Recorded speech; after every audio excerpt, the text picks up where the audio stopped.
Well, thank you. Oops. So this evening, want to spend a little time. We're in a seemingly increasingly drier environment as these years pass, and with the proposed state of our water, proposed restrictions coming next year, we really seriously need to be thinking about how to maintain our landscapes or how to create a landscape in this drier climate. I just want to run through some basics that will hopefully help you make some considerations and perhaps different choices than you previously would have. So when we look at water efficiency, City of Chandler, any of the municipalities in the valley, in regards to water efficiency, this is not what we want to see. We're not wanting everybody to have a zero-scape. What we want is, and oh my gosh, this just terrifies me to see something like this. 3 houses in a row with not a stitch of green in their front yards. So not only is, to me, it's not attractive, but we also want to think about our increasingly higher temperatures. We need to be having any cooling effect that we can. A lot of that comes from our plants, and particularly inside the home, having trees in our landscape will really help. So what we are looking for in water efficiency, as I said, it's not zero-scape, but xeriscape. The concept originated in the Denver area back in the 80s. We want people to be able to have a really fabulous, comfortable outdoor environment that at the same time is water efficient. And these are just some examples of landscapes that are actually water efficient. As I mentioned, the xeriscape concept originated in Denver several decades ago, and there are resources available for all of us. They are available in hard copies through our municipalities, but they are at our fingertips on the internet. If we just visit AMWA's website, AMWUA, Arizona Municipal Water Users Association.org, this is a great resource for all of us. And I really encourage you to visit it. Not only landscaping information is available, but a great deal of information regarding our conditions with water in the valley. So xeriscape, it encompasses 7 main principles, and I'll run through these principles real quick, and we're going to focus on just a few of them. Number 1 would be good planning and design of our landscape. So it's not just, throwing in plants here and there. It's careful planning, consideration, and, a lot of thought going into the plant selection and how they are arranged in our landscape.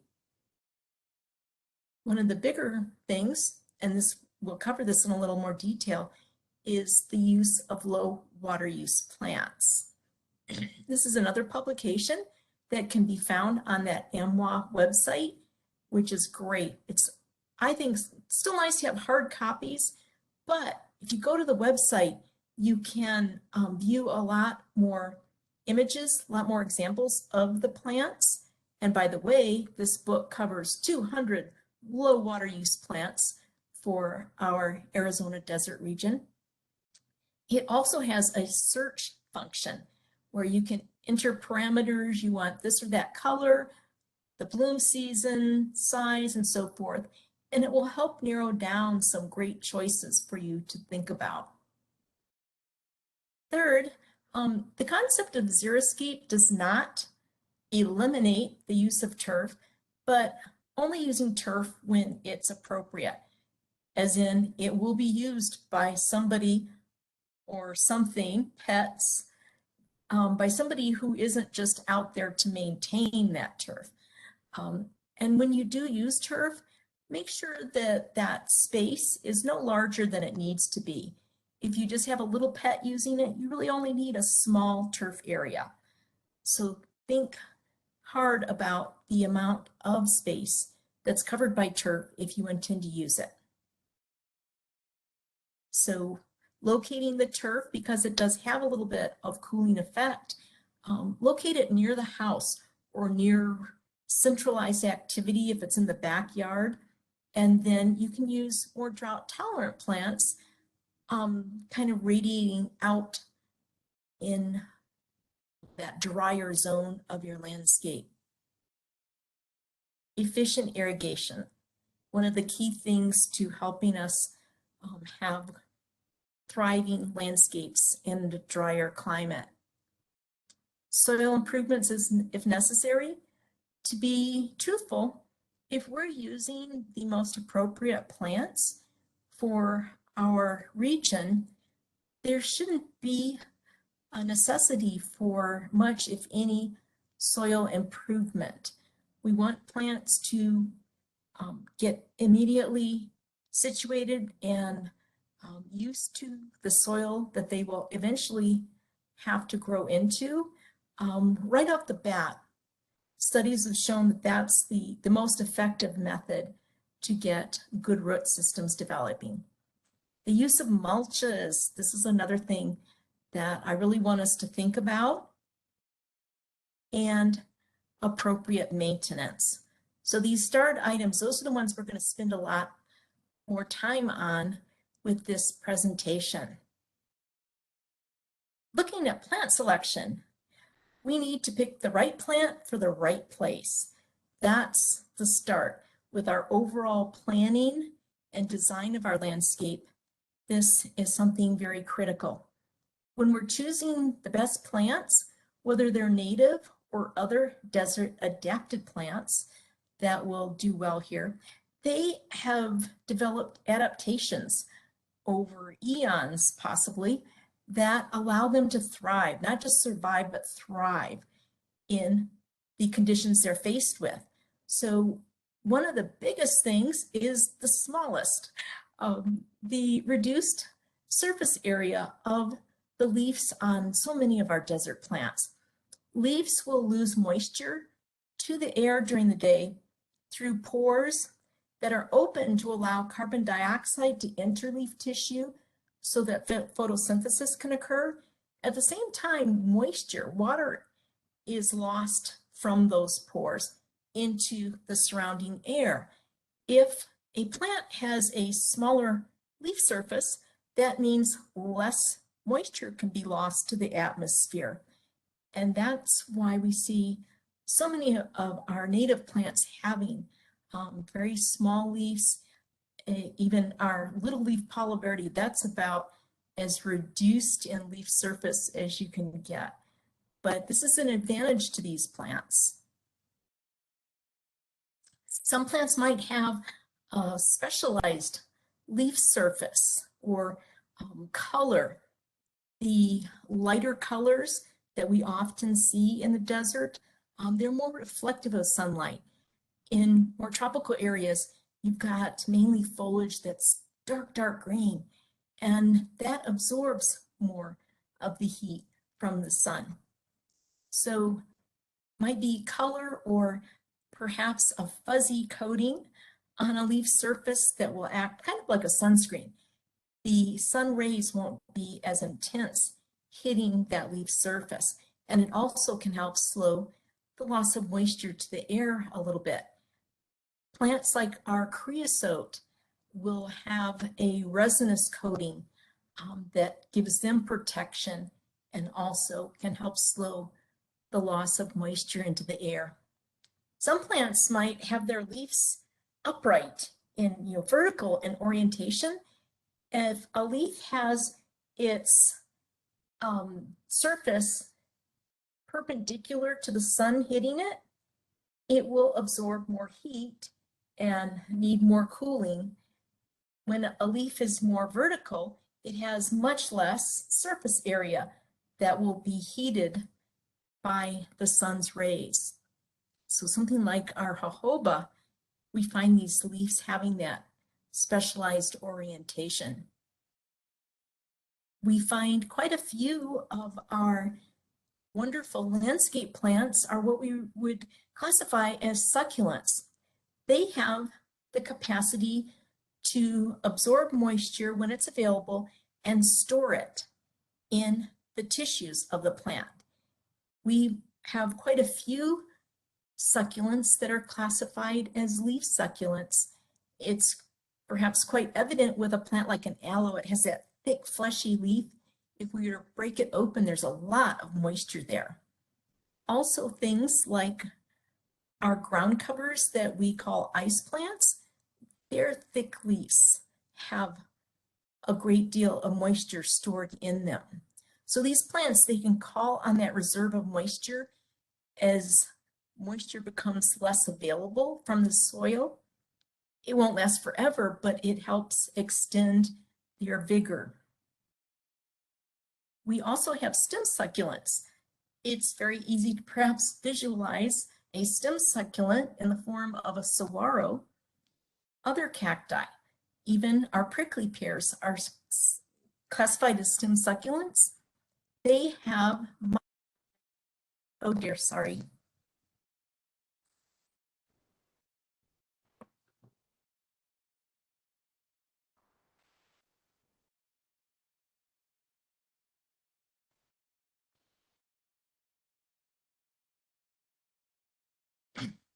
I apologize.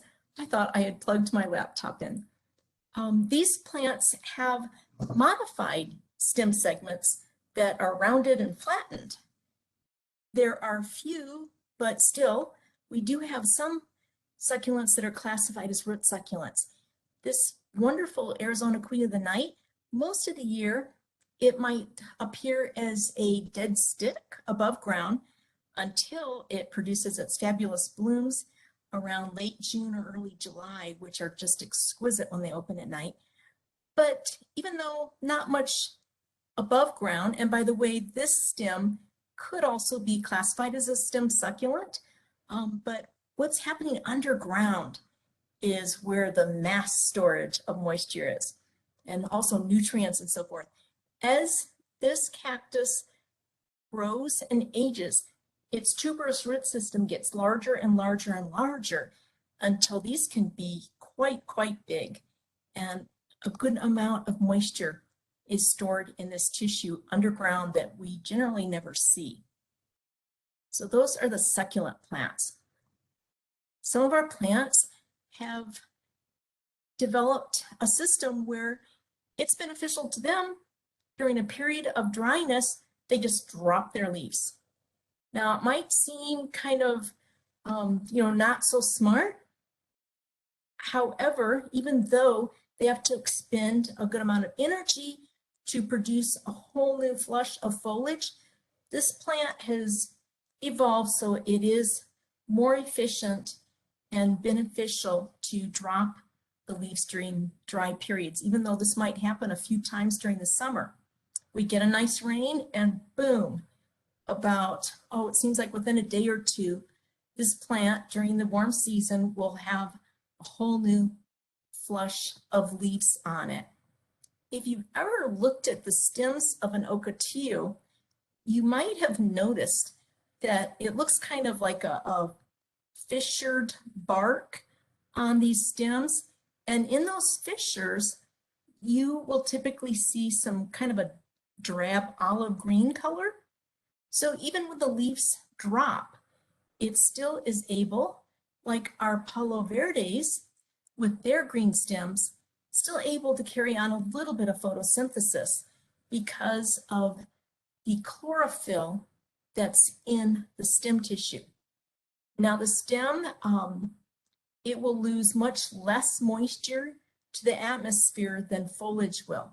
So we might find during extreme dry periods, extended dry periods, that our Palo Verde during the summer would lose its leaves.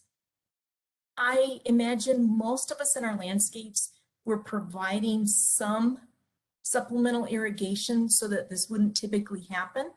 Out in the desert, it does happen. so they're still able to carry on some food production. And that's what's occurring. That's what's so critical in the foliage of our plants, is that photosynthesis, that process by which our plants are creating the food to nourish the entire system from the upper tip of the plant down to and throughout the root system. Our desert trees especially have developed quite extensive root systems. And a lot of times I think a lot of us, it was kind of new information perhaps decades ago, where we were taught to envision that the root system kind of mirrors the canopy of a tree underground. With our desert trees, it's quite different. They might develop, such as a mesquite tree, might develop a taproot that can extend pretty deep. The bulk of the absorbing roots, however, extend laterally quite wide, sometimes 1.5 to even up to 3 times the width of the canopy is what you would find developing as the root system. Most of the absorbing roots are also found in the higher soil profile, within the top 2 or 3 feet of soil when our trees are properly watered and mature. So this is what we need to envision when we're properly, trying to properly water our trees. And it's so important that we focus on providing the water at the site, what we call the drip line at the edge of the canopy in this area, and extending out further as well. Yes. A question related to the root distance.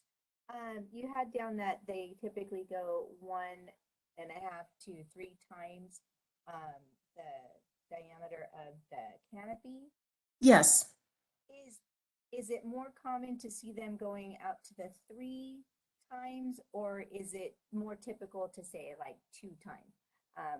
Like I'm thinking a sisu, is that going to be out at the 3, or is a sisu atypical and it goes out even further than that? If our trees are properly watered, I would expect that root development to expand easily 2 times the width of our tree canopy.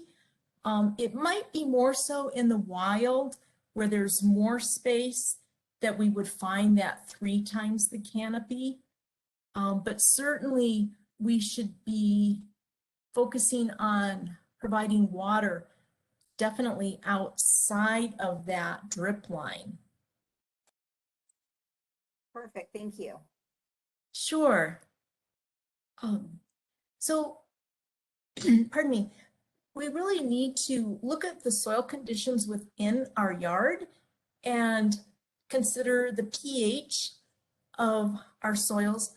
Very often we have alkaline soils with a pH that might even be in some areas higher than 8, which so many plants that some of us might have been used to growing in other areas of the country. That's one of the big reasons why they don't fare well here. Right off the bat, a lot of those prefer a more acidic soil, and we have an alkaline soil condition here. The texture of the soil, which will impact the drainage and aeration within the soil also, and we need to consider the salinity. Also, a lot of us have kind of a drab level landscape, but we do have situations, some properties that do have a slope to them. And if that's the case, really look for plants that can hold the soil in place and help you avoid or help prevent erosion of your soil. And those plants, such as a lot of our perennial bunch grasses, have very fibrous root systems that hold the soil very, very stable. So with our soils, Overall, they're low in organic matter, but we might have anything ranging from a clay soil with very fine particles to a sandy soil, primarily comprised of larger particles. In between would be a loam. That is a soil that has a blend of all the soil, all the different particle sizes. So it's really a great soil to have because it accommodates a wide range of plants.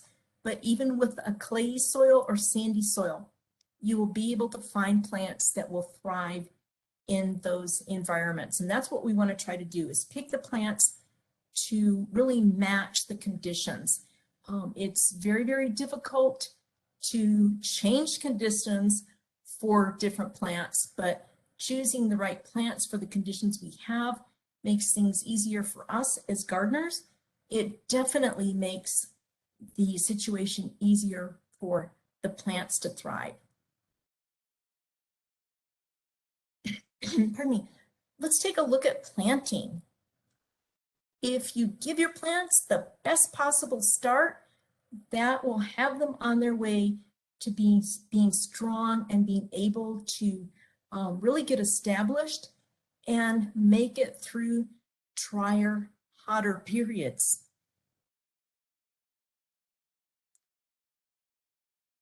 With planting, it's very strongly advised that even if you don't literally dig and excavate all the soil out, at least loosen the soil in the planting area that is 2 to 3 times the diameter of the root ball. Don't even pay attention to whatever type of container your plant is in before it goes into the ground. You want to focus on that soil mass, that root ball that will be going into the ground. So try to, measure that root ball and try to get your soil loosened at least 2 to 3 times the diameter of your root ball. Do not dig the planting hole any deeper than the root ball though. This being said, every planting hole should be custom dug for each plant that you're going to install in your landscape. Pardon me. If you're just loosening the soil throughout that area, what you will do then is in the center of that planting hole, what you're going to do then is excavate the soil to actually put the plant in. Once you get your plant in, if you have excavated all that soil out of your planting hole, what you want to do is put that same soil right back in to the planting hole. Do not amend your backfill soil with organic material. If you've got wonderful compost that you've been creating in your backyard, don't mix that in with the backfill soil. That is not good for our desert plants. What happens is it can kind of slow or stunt the development of the roots out of that planting hole. Perhaps you could equate it to too much of a good thing so that the roots won't want to continue into the undisturbed desert soil. If right off the bat they are facing the nitty-gritty desert soil, they're going to be more likely to continue growing. And with that soil loosened quite widely around the root ball, the roots can really take off. Eventually they're going to hit the undisturbed soil, but they've got a great rapid start with having this soil loosen. We don't want to dig the hole any deeper though, because the larger the plant is that you're installing, the heavier the root ball. And over time with that weight, especially when that root ball gets wet, gets watered, it will tend to sink. No matter how hard we work to recompact the soil, if we dig too deep, it's going to be almost impossible to get it as packed tightly as it originally was. So we will have sinking. And if you're talking about a 36-inch box tree, you could have that sink several inches. That's not a good thing for your tree or your large shrub, for any plant, but it's more evident with larger plants. If we have a little 1 gallon perennial, it's not as critical. Still, we advise you to dig that planting hole no deeper.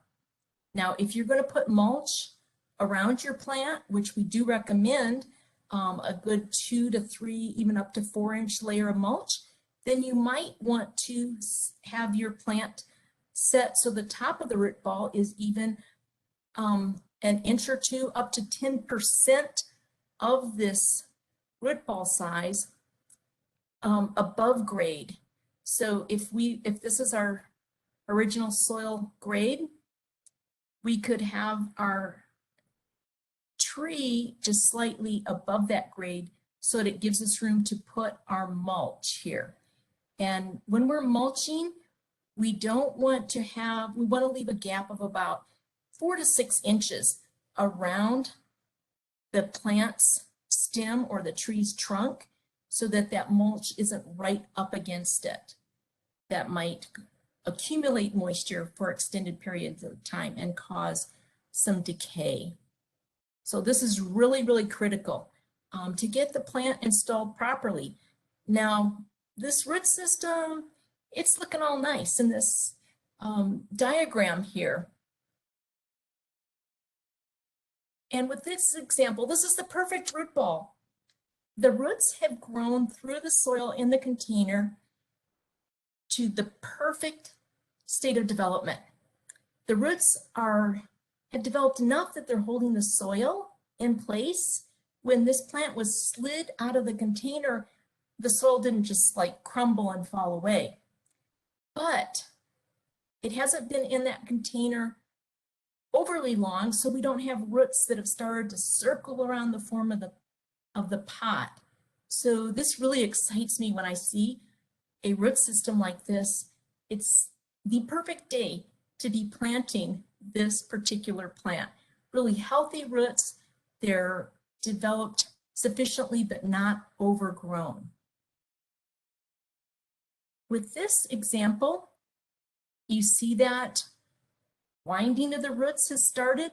These roots aren't too big, so they could be worked with. We could loosen them if they're not overgrown severely, or we might need some other approach. But when we install a plant with overgrown roots and we don't do something to, fix that, we won't have the roots growing into the new soil properly, and we'll never have a truly stable tree.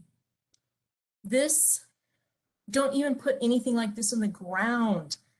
Shame on the nursery that let somebody pay for it and take it out of the nursery. If you ever come across something like this, take it back to the nursery. This is an example of a box tree. It had been overgrown. The roots you see here have the form, that square edge of the box. And since this was never fixed, this tree just kind of went after several years of being in the ground.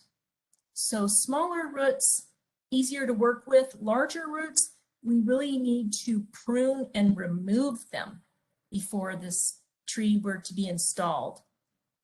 With the smaller roots, you can take, I have a designated nice sharp kitchen knife, picked it up at a garage sale or something. That's my designated root pruner. The professionals, they've got saws and things that they use for their roots, but only their roots, but a good sharp knife. And what you can do is literally shave off the excess roots. That will initiate new root development. These roots will grow in every direction as they should into the new soil, and they'll be strong, well-developed roots that will support proper moisture absorption and stabilizing our plants. Pardon me. So that's with smaller sized roots. With larger ones, as I say, we need to prune them. It might require clippers or loppers or a pruning saw. But we need to address this before the plant goes into the ground. So as far as planting, this might seem kind of an odd place for this. I didn't know where else to include it.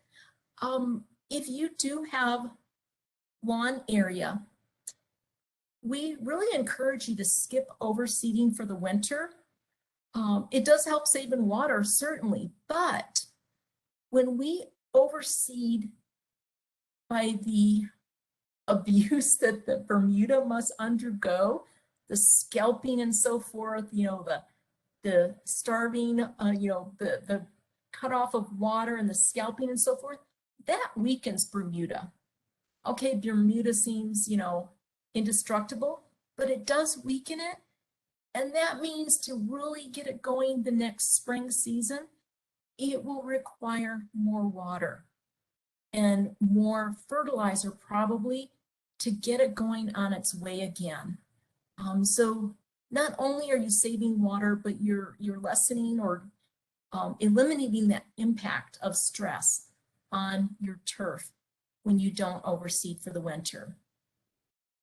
So that lawn going into the next summer can be more vigorous and more able to face hotter, drier conditions. Mulching, soil health. If we don't have healthy soil that will allow healthy root development, which supports healthy plants, you know, right off the bat, our plants will struggle. So we have to think about the soil conditions that we're putting our plants into. And mulching is a really great way to help our plants, particularly in respect to helping them get through hotter, drier conditions. Excuse me, Kirti. Oh, yes, yes. Before we go on too far, we have a Maureen that would like to know, do you have any thoughts on artificial turf? I do. I have lots of thoughts on artificial turf. You know, initially they seem like, oh, great, we won't be watering, so we're going to be conserving water. Artificial turf requires a good amount of maintenance, and it does require water periodically to clean it off. And if you have pets, definitely you'll have to be using quite a bit of water to clean that surface, you know, the artificial turf from any remnants of you know, animal feces that might be left. And it can be adding more heat, reflected heat into our environment. If we're removing turf and replacing it with artificial turf, if you have existing trees that will remain, that will have a huge negative impact on those trees. Because now you greatly change the water those trees will be receiving and making the soil above their roots much hotter than it had been when turf covered that area. If you have just crazy little spaces that are just going to be so difficult to set up proper irrigation, then it might be a really good thing. But especially in, you know, as you get larger in scale, I would give serious thought to using that. So I don't know if that helps.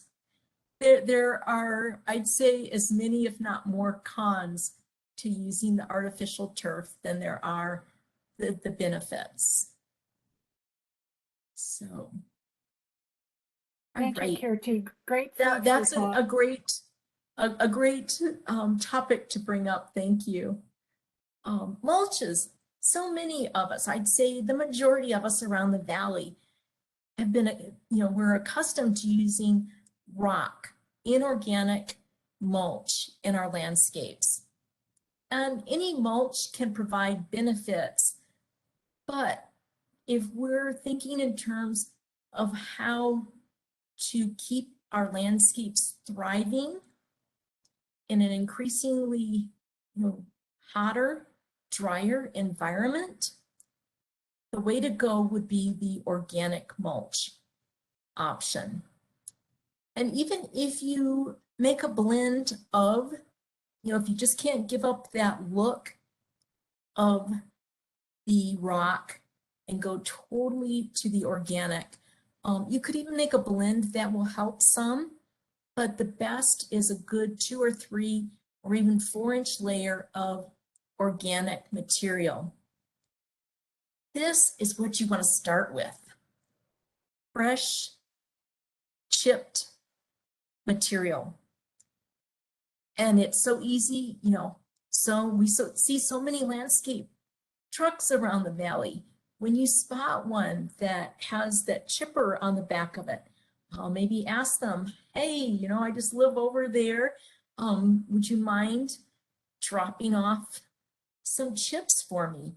And they will probably be happy to do that, and they will probably drop their entire load that they have.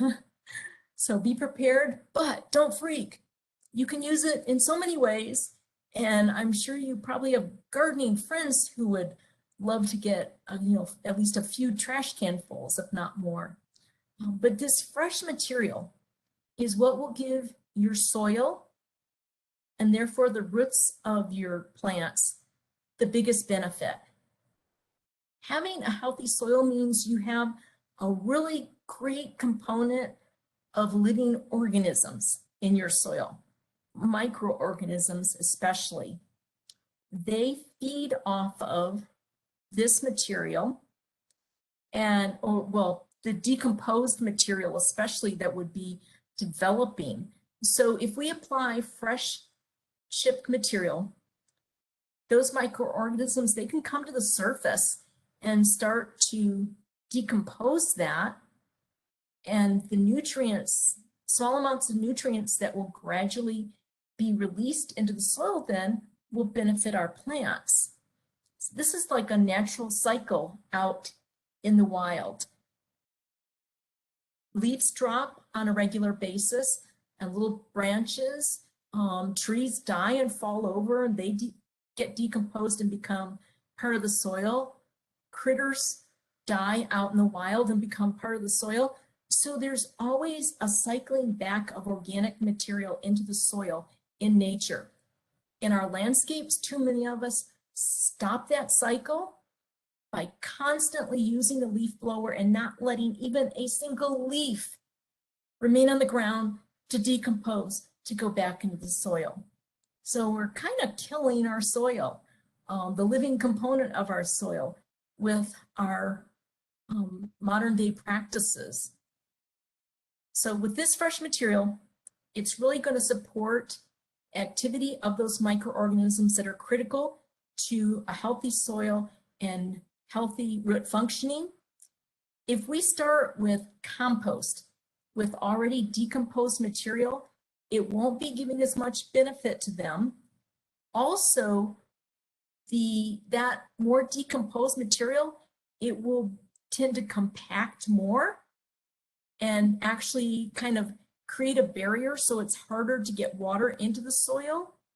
And if the soil really starts to dry, that layer of compost might actually start drawing moisture from the soil to benefit itself. So just overall, it's amazing to me, but it's better to start with this fresh material and reapply it as needed, maybe every other year or so, add a little bit more fresh layer to help. There's so many other benefits. So this will be a buffer and help slow evaporation of moisture from the soil into the air. It will also keep your soil cooler. Those sun rays, they're kind of buffered by this material on the ground. so the soil doesn't get quite as hot. And this does a much better job at helping keep the soil cooler than our rock mulches do.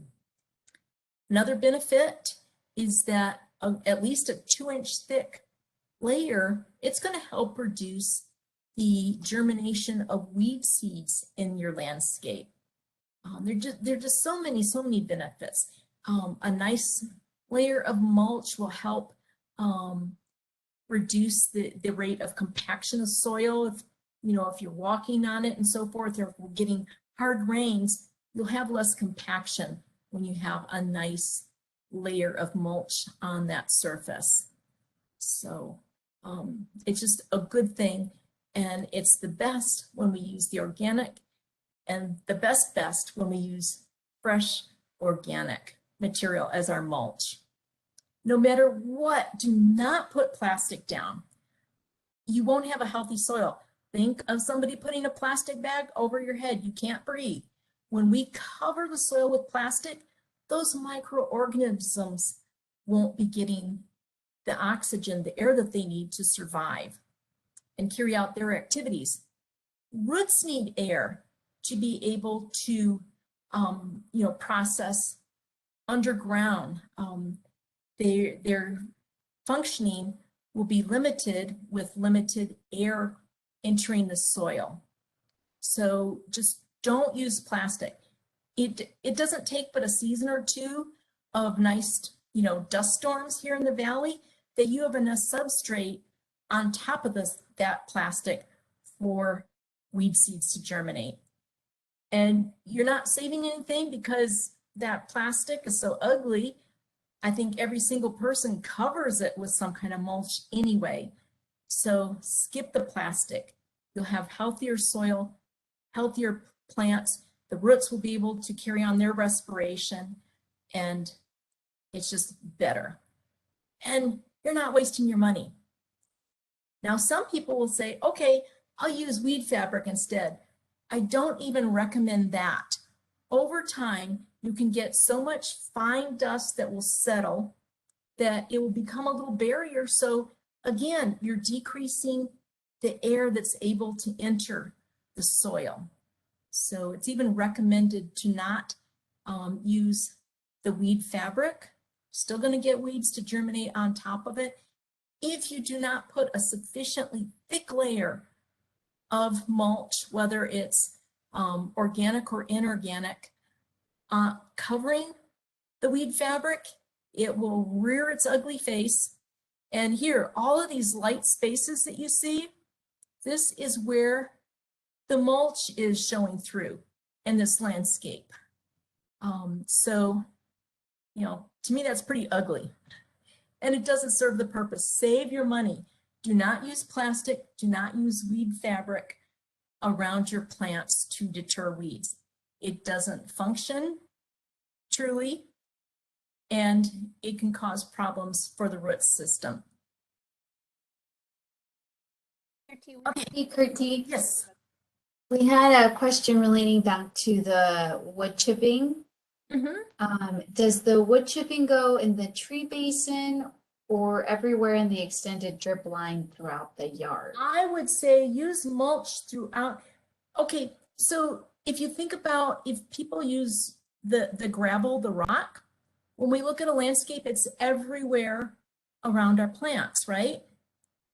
To use the inorganic, do the exact same thing. Put it everywhere. And just remember, leave a gap a good 4 to 6 inches around the base of our plants so that, especially, the large shrubs and the trees, so that that mulch, either organic or inorganic, isn't right up against the trunk. Okay, great. Thanks. Sure, thank you. Now, diving into watering practices. Deeper to encourage a full root development, but infrequent, is how we want to approach our watering. When we initially put our leafy plants into the ground, we want to water them in immediately. using the hose to settle the backfill soil is a good way to kind of, it serves two purposes. It helps settle the soil around that root ball, but also gets moisture, thoroughly wetting that backfill soil around the root ball so that we've got moisture there for the roots to limit the stress, the trauma on our plant, newly installed plant. So water your plants in immediately, and then keep the soil moist, not soggy wet. Remember, roots need air. So we need a component not only of water, but also air in the soil for full root functioning. So keep the soil moist for a couple of weeks, and then you can start to back off in frequency to get on a watering schedule based on the time of the year. And if you access in the hard copy or online through Water Use It Wisely's website, or you can also access it through the MWA website, you can get this little chart of information. So here we see watering schedule for newly planted desert adapted plants. And it kind of walks you through, you know, weeks 1 and 2, 3 and 4, 5 and 6 to help you get into a routine with these new plants. Again, we need to know the type of soil that we're working with. Water will percolate through our different soil categories, our soil textures of clay, sand, or loam differently. With clay soil, the very fine particles, they're more compacted, and that water will very slowly penetrate, and it will spread more wide than it will deep. The opposite, that sandy soil, primarily all, you know, big particles, that water, say we are applying 1 gallon of water through drip to each of these soil textures. This water will tend to shoot straight down practically, and it won't spread very wide. With that Goldilocks loam, middle of the road, the water penetrates about as deep as it does wide. So keep this in mind when you're trying to figure out how long to water to get the moisture sufficiently deep for the needs of your plants. When we have a clay soil, you don't have to, once you get the water into the soil, which is a slow process, you don't have to water as often. It holds the moisture longer, and you won't have to have as many emitters because the water is spreading out laterally quite a bit. With a sandy soil, you'll have to water more frequently, and you'll have to have more drip emitters around plants so that you get moisture to all the areas where your roots will be developing. Here's an example, pardon me, kind of a visualization. We call this the 1, 2, 3 concept. If you have smaller plants, perennials, or smaller ground covers, or succulents, their roots will primarily develop into the top foot of the soil. So when they're mature, if we keep watering deeper and deeper to about a foot in depth, that will encourage a full root development. For our desert shrubs, the bulk of their roots is found within the top 2 feet of the soil. And with our desert trees, the actively absorbing roots are primarily found in the first 2 to 3 feet of the soil. So if we've got mature trees, we're watering them to about 3 feet deep, that should encourage really good, healthy root systems. We just need to make sure for larger shrubs or our trees that we're extending some moisture out beyond the drip line of these plants. Well, how do you know how deep that water's going? about half an hour or so after you water, go out and start poking around. I recommend that everybody have a soil probe. You can use this in a vegetable garden. You can use it for anything in your landscape. These probes are typically 3 feet in length. It's a nice strong metal rod. And some of them you might find they've got little marks at 1 foot and 2 foot. The handle would be 3 feet. A gardening friend of mine, she's all fancy, and so she painted hers. The concept is it will move through the moistened soil quite easily, and you'll have great resistance when it reaches dry soil. So if this probe went down into the soil this deep, you're going to kind of eyeball that spot, pull it out, and you can see, oh, it went 1.5 feet deep. So, whoa, for my big tree, I better run the water a little bit longer. And so you keep playing around with this to the point where you're not overwatering and having moisture go 3 feet deep for a little perennial, but you're watering deep enough for your trees. You just kind of keep going back and forth until you get it just right, and then you know how long you might need to run an irrigation system to apply sufficient water to go deep enough for mature roots of your plants. And as our plants grow, especially shrubs grow into larger shrubs or trees develop, initially you might just have an emitter near the base. Next year, you're going to add another emitter farther out. And as these trees grow, you'll continue to provide water farther and farther out, at least at the drip line. Best would be extending a little further also to encourage roots to continue expanding laterally. So, we have to provide water for our plants when they first go in the ground, and we have to provide some supplemental irrigation to our plants at least the first summer.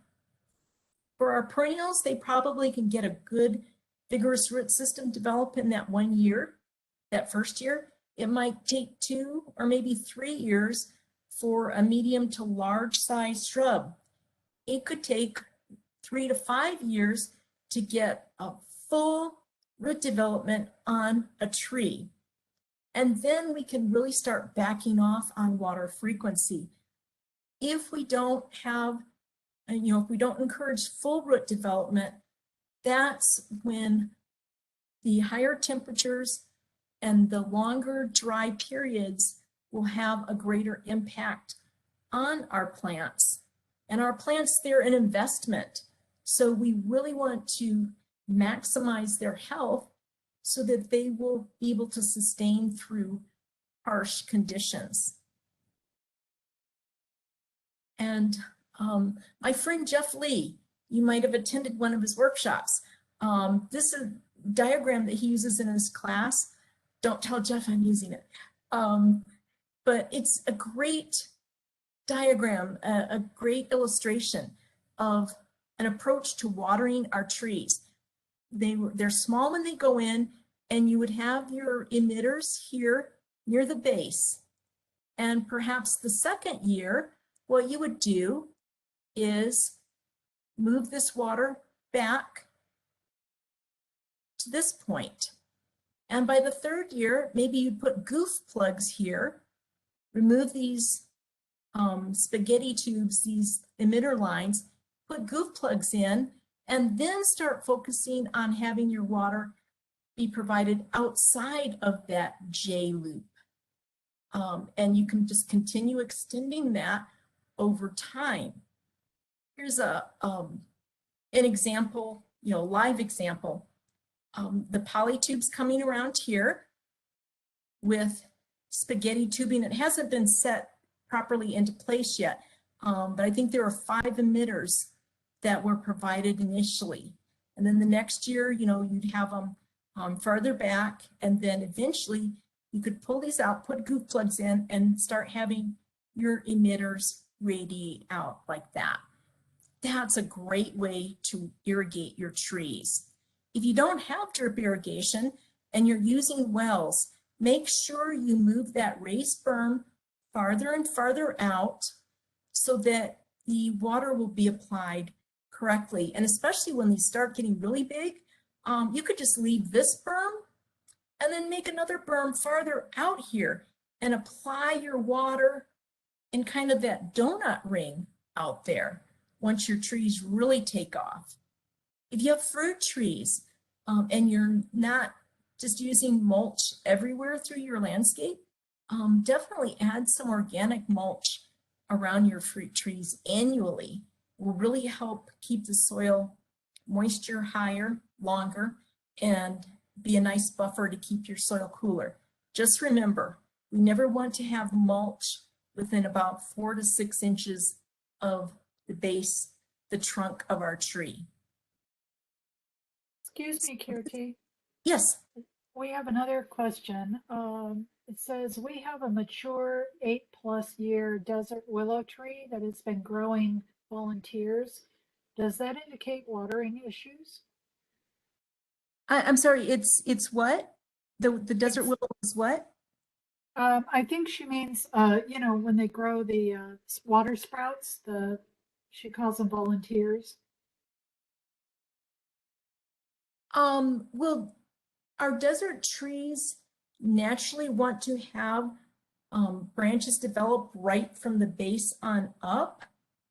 And if lower branches have been clipped off, very often a lot of our desert trees will try to put out new ones. And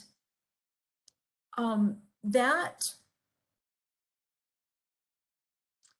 might be increased if you're overwatering. I'm not sure if I'm addressing the question correctly. Maybe we can come back to that at the end if we need to, if I didn't give the information needed.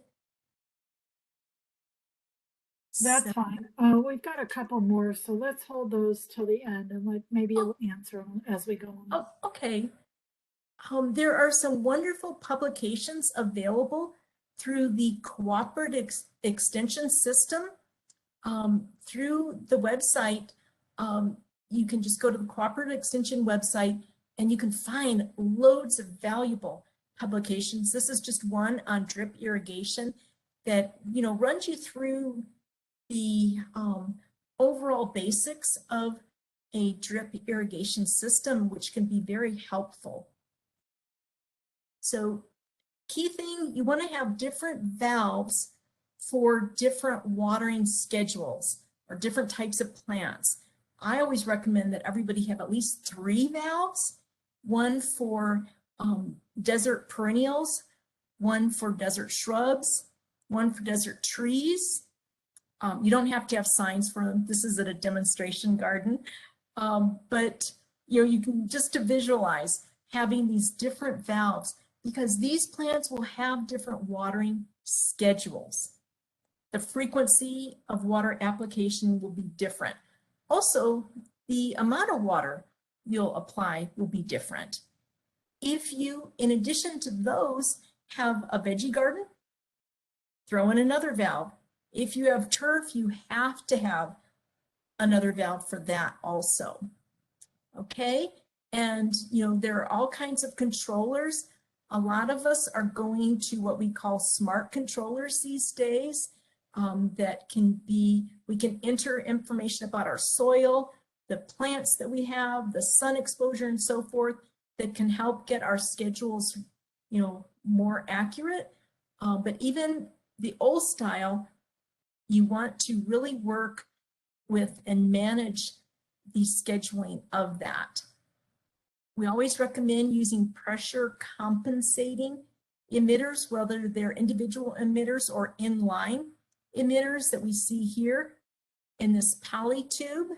The manufacturer inserts pressure compensating emitters in the tube itself. But either way, you'll have accurate water delivered at each of these emitter sites. And it doesn't matter, you know, if it's the first foot after the valve or 50 or 100 feet down the line. you have a consistent water delivery. With our oil style flag emitters, a lot of us might be familiar with those, they really didn't manage the water delivery. So the first plants out of the chute, out of the valve, would get considerably more water than those 100 feet down the line. Oops. And just remember, as our larger plants, large shrubs, and our trees grow and develop, move that water out. You can see that watering pattern here. Emitters have been moved back to provide sufficient water to keep these roots growing out laterally, as opposed to this tree that for decades has had emitters right at the base. That is just asking for that tree to fall over in just the right wind. So we need to add emitters, and we need to change the frequency of watering as our plants mature and get larger, and also the amount of time that the water runs, the depth of the water delivery. A very helpful tool that you can use is this system. It's just a text message. You can send this when to water to 33222 and sign up for monthly watering reminders. You won't get blasted by email or by text. You will get one welcome text. After that, you'll get one reminder text the first of the month. It's just a nice, I think, way to remember, oh, hey, maybe I need to adjust my watering schedule. And also that text message will take you to information to help guide you in watering for that particular month. So as I mentioned, as our plants age, we need to adjust the schedule. So we had our watering schedule for new plants, and then as we continue through the years, we're going to be watering less and less frequently, but more deeply. If we have a good rain, either turn off your system, or if it's a smart controller that's set to recognize when you have a good rainfall, it will turn off automatically or skip a cycle automatically. Let that good pure water do its, provide its benefit to our plants. And then if you do have slopes in your landscape, or if anything, if you've got heavy clay soil, you can't run the water maybe for a full hour and not have runoff. We want to avoid that. You can use what we call cycle and soak. Our systems can allow you to run your irrigation for maybe for a tree, for half an hour, 45 minutes, and then let it shut off for an hour. And then it'll run for half an hour, 45 minutes again. And you can do that with this one, with this system, up to 3 times. You might have another system that would accommodate even more what we call cycle and soaks. So the water doesn't run continually for the entire amount of time you need to supply sufficient water, but it will run for a portion at that time, shut off, turn on again for another portion, and continue. So the water has more opportunity to soak in instead of running off. And just another reminder, we need to constantly adjust the schedule. Always be checking for leaks. Good grief, I'm blending my words. Check for leaks and clogs also. You don't want to have a clogged emitter and have your plant fail because you didn't notice that it wasn't getting water. But look for leaks. Some of them are sneaky and less evident. Others are very obvious. But yet in this system, this was at a community garden. Nobody paid attention to the fact that this water was just flooding this area. I don't know, if it had been doing that for a week, for a couple days, a week, a month, but you need to keep an eye out for leaks. Again, this was a flag emitter and it blew apart, and this stream of water was hitting way over here, and there was so much moisture here, there was algae growing. Here, the water running down the sidewalk. We need to, avoid this. If you have a soggy situation like this, it is so bad for the root systems of trees, especially any plants. But always be scouting. Here, this turf's going to start drying out because all this water's going here. The sprinklers, I have no idea how the sprinkler ended up over there.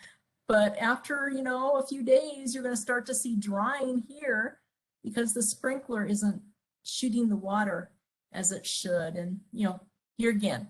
But even if you don't have your system running and you have a larger leak, you can see soil or a little gravel will have bubbled up. And when you see a situation like this, that's a dead ringer telling you that there's a leak there. So different things to look for. We strongly recommend, especially as seems we're getting hotter, drier, take advantage of rainwater. It is so easy to implement different rainwater harvesting practices, especially it really doesn't cost, as far as materials, it doesn't cost much to do what we call passive rainwater harvesting, where we're collecting water from a hard impermeable surface and directing it to the soil. It's all about contouring our soil to allow that excess water coming off of impermeable surfaces, allowing it to enter the soil. So we want to slow the movement of that water down and allow it to percolate into the soil and be a great source or even reserve of moisture for our plants. This is an example of passive rainwater harvesting. So this was harvesting roof runoff. So the roof was delivering water on the side of the house, and there's been a contour that comes around, and then it widens in this landscape to provide good moisture for a good portion of this landscape. And this is the other side of that landscape. It's coming from the other side of the roof, and then spreading through this big area of the landscape and providing moisture for the plants. You notice this tree, it's at a higher level so that it will never be kind of in a situation where water will collect around it. And after a good rain, you can see the water flows from around the side of the house into the main yard area, and this area, and extending out around here, good portion of this area, you have the situation where the water can slowly percolate into the soil. This is another landscape, and the homeowner, this was from a garden tour, it was wonderful, and the homeowner stated that they wanted to water trees instead of grass. So they removed all of this turf, and they love their low maintenance native plants that provide shade and other benefits. They removed all this turf, did a lot of major contouring, and they were not only collecting water from the roof of the house and the sidewalks and so forth, but also from the street. And they were able to slow that excess water from the street down, let it percolate into the soil, and you've got that great benefit for your trees and all the plants. So, just a wonderful, wonderful approach to having vigorous, healthy plants, depending primarily on rainwater. We don't always get the rain, so I'd say for us, it's a good thing to have perhaps the drip irrigation as a backup, but hopefully with rainwater harvesting and proper contouring, we can depend on that less and less. Here's an example. This landscape was installed in 2003. You know, they were small plants then. This is a native pink fairy duster and some Baja red fairy dusters. This is a situation, two plants, exact same species. And a lot of times people ask, you know, oh, one's thriving, one's... Sometimes they're just individuals and there's no other explanation. When we dug to install these plants, soil conditions were, you know, practically identical for both of these plants. And for, you know, over a decade, this is how they grew. But I want you to focus on this fairy duster and this one. Our native pink fairy duster is even more drought tolerant than the red or Baja fairy duster, but installation in 2003. In 2018, started noticing that there was not much foliage at all, especially on this red fairy duster. And this is how bad my memory is, because I designed this landscape and I, you know, was helping my friend install it. And I was like, I had another friend at the time, we were poking around trying to find, you know, plugged emitters, and we couldn't find any. And then all of a sudden it's like, it hit me, duh. We decided to just skip putting any irrigation here along the house. It would have involved extending a line under their driveway. So none of us wanted to attempt that. So we thought, you know, if they need to, they can throw the hose on these plants every once in a while. Well, from 2003 to 2018, these plants had thrived with just rainfall alone. We've been getting hotter and drier, and it was noticeable all of a sudden in 2018. Oh my gosh, these poor plants. So they had gone that long thriving on rainwater alone, and all of a sudden, with us being so much hotter, and this summer was particularly dry, you know, then we noticed that these plants were starting to struggle. We did put a hose around them so that, you know, they were able to, you know, perk back up. But it just shows you the impact of us, you know, these last few years getting hotter and drier, the impact that it can have on our plants. So just did a very slow trickle from a hose around the base of this fairy duster, you know, from this state, and it just perked right back up. So some people have flood irrigation, and that can be great for some desert adapted plants, not for all of them. I definitely wouldn't recommend an ironwood tree in a flood irrigated yard.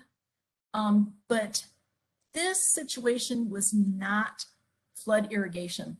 This was a turf area that the sprinklers were just running way, way, way, way too long. So don't overwater. With our trees, the trees that will be able to be the strongest into drier conditions, hotter conditions, will be those that we help them develop a full root system, full vigorous root system, and then we only watered as often as necessary, not any more frequently. You know, we don't want to stress our trees to the point where they, you know, they're dropping all the leaves, and then we give them a good watering, and then we stress them again. But we just want to find that water schedule that we're providing water as needed, but no more frequently. Those are the trees that will be more vigorous coming into hotter, drier conditions. So any of our plants we don't want to overwater. And severe overwatering makes it more difficult for nutrients to be absorbed.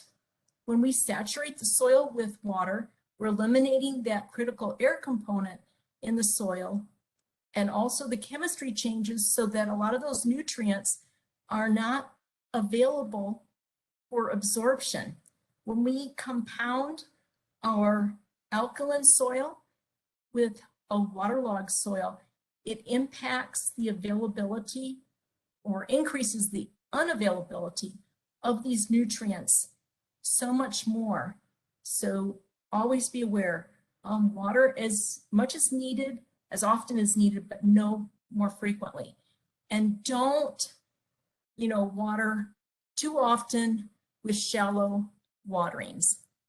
Short, frequent watering can really cause accumulation of salts on the soil surface, which can seriously impact the root development. Root environment can burn roots, certainly. So we want to avoid this.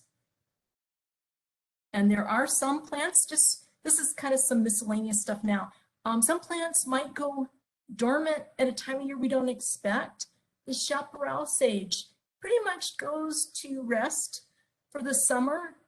If we were to give it too much water because it looks sad, we would probably kill it. So know the cycle of your plant, certainly. And trees, I showed you those diagrams of tree roots. They need moisture much deeper than turf does. For turf, we want to target maybe a good 6 to 8 inches of moisture into the soil. That's not enough for good, vigorous tree roots. So if you do have to have a tree in turf, I would say accommodate its watering needs in some way so that it can develop a sufficiently deep root system. And some of us, we move here, we're not familiar with succulents. They will let us know when they need water, just as much as a leafy plant having the leaves wilt or dry up. So some of our plants, when they're not getting water frequently enough, leaves, such as with this agave, might change orientation. You give a good soaking around that drip line. Even agaves have a drip line, and it should revert back to this lovely condition. With our cactus, they might shrivel or wrinkle. The side view here, it's kind of emaciated. Looking straight onto those pads, it's wrinkled instead of being from the side view nice and plump and a smooth surface from the face view. So these are signs that, I've used up my reserve of water. Please give me more. You just have to look for them. And our saguaro or cactus with these pleated forms, when those pleats start getting really more pronounced, time to give some water.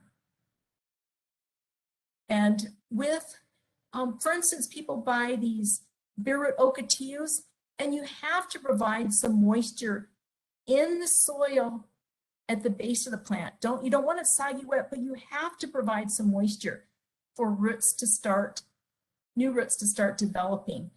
Just kind of misting the stems, that won't do it unless you mist them so heavily that water trickles down into the soil.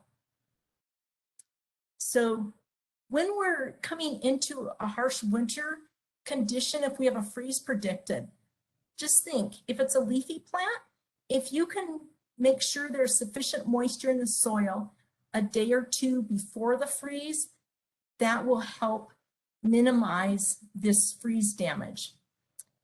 If we're working with succulents, it's the reverse. For the winter, it's always best to have a drier soil around the root system of a succulent plant. So just remember, healthy plants will have the best chance to thrive in an increasingly drier climate. Pruning, incorrect pruning stresses plants, and with that, they're more susceptible to disease or insect, some kind of pest attack, but they also will need more water. If they're over pruned, they're going to need more water to try to rebound. When we shear our shrubs, they're going to need more water. If we can let them grow in their natural form, generally you have more beauty, but also this shrub in this state will be needing less water than this one. And these abused trees, they're going to need a lot more water to try to rebound and become a tree again. The foliage on all of our plants allows for photosynthesis and the production of food, remember, that then will provide nourishment for the entire plant.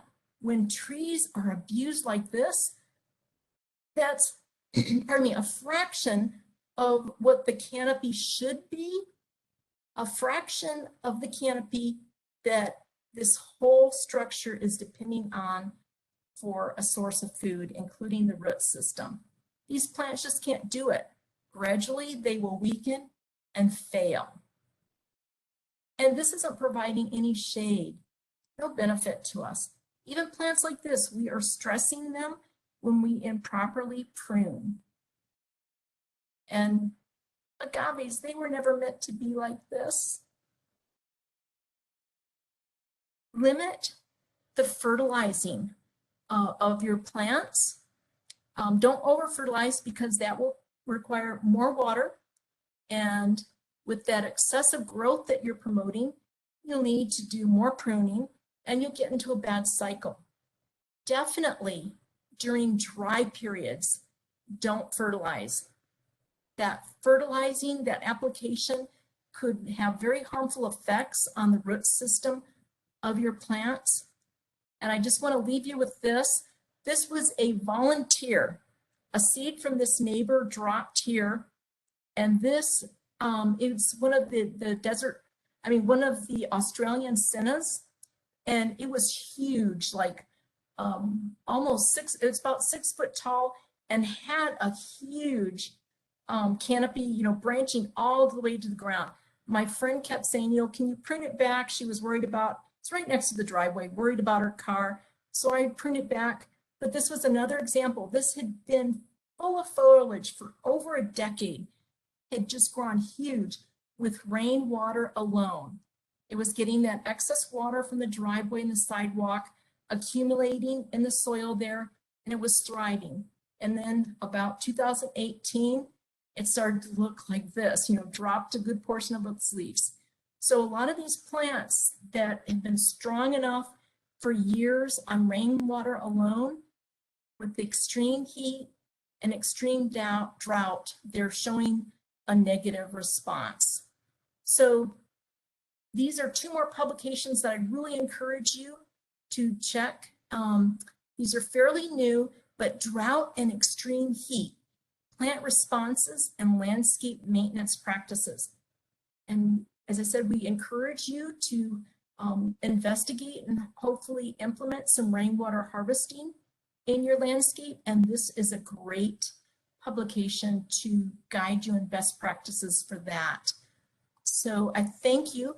Are there some questions that we can cover real quick, Connie? Yes, I've got a couple here. This is from clarification. When I thought she was talking about those suckers that grow on the plants, and she thought that might be tied to the watering. But on the desert willow? It's actually on the desert willow, and they're popping up in different places in her yard. From the desert willow, I've never heard of that before. There are some Australian trees that a couple of Australian acacias that I know that make root suckers that can pop up way far away from the trunk of the tree, but I've never heard of that with our desert willow. I'm wondering with the desert willow if it isn't just volunteer seed germination. No, she said you nailed it. That was it. It's Australian. It's an Australian desert willow. Yep, you nailed it. So yeah, some of those Australian acacias, they look like our desert willow with the elongated narrow leaves. Yeah, that is not uncommon with them. And it is definitely encouraged with more water. Very good. Thank you, Kirti. And I have another question. This gentleman would like to know, and what do you suggest? I think he's got quite a few weeds around his trees and bushes, and he wants to put mulch down. Do you recommend pulling the weeds first?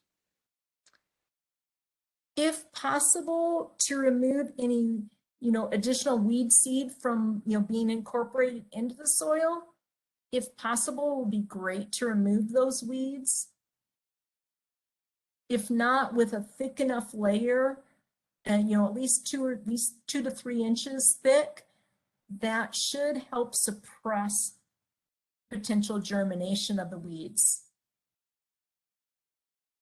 Okay, very good. And I think that's all we have for now. So back to you, Daniela. All right, thanks Connie and Kurti for a great presentation, and thanks everyone who joined us tonight. If you have any questions, feel free to type them into the chat. If a question pops into your mind after the class, you might want to take a photo of the slide that's currently up. It has our contact information for the city of Chandler, or if you're in the town of Queen Creek and you want to reach out to them, you can do so by the information on the screen right now. So just verifying that no one else has any other questions before we let everybody go. All right. Well, we do again want to thank you all for your time tonight and joining us. This is a new class that we offered, and we do have a short survey when you leave the class. So if you have a minute, can you please just let us know how we did, if you enjoyed the class, and any other feedback you can provide. It's a short survey, I promise, and we really, really appreciate it. And we just got some comments about thanking you, Kurti, you did a good job. Oh, the recording will be available. We usually try to get it out maybe like 3 to 5 days after the class has been recorded, and it will be available on the same web page where you went to register for the class, which is chandleraz.gov/water. You'll go to education and resources, and then the landscaping and irrigation workshops. That's where you'll be able to watch the class again, or share it if you think the information is pertinent to anybody else. Is there a different site for Queen Creek to locate the recording? Yes, thank you, Kirti. It's at queencreekaz.gov. We've switched our URLs, or you could do queencreek.org. Anyways, queencreek.org/watersmart, and then that's where you can see the registration. And if you keep scrolling down, that's where we have the archived videos listed. Great. Thank you, everybody. Thank you.